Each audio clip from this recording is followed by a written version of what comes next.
ব্যথা বিরাট সমস্যা। এখন কম বেশি সকলের দেখা যায় হাঁটুর ব্যথা।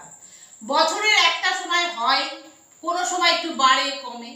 তার জন্য দুটো এক্সারসাইজ 12 মাস যদি করা যায় হাঁটুর ব্যথা অনেকটাই কম হবে। প্রথমে আমি পা দুটোকে সোজা করে দণ্ডাসনে বসে দিচ্ছি। আমার পায়ের পাতাটা দেখুন, পায়ের পাতাটাকে টান করে সামনের দিকে নিয়ে আসছি, দূরে নিয়ে যাচ্ছি, আর একটু সামনে,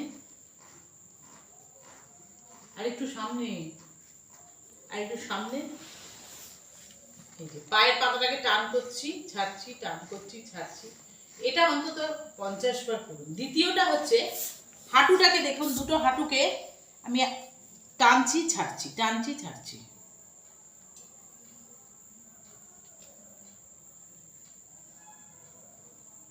হাঁটুর আকুঞ্চন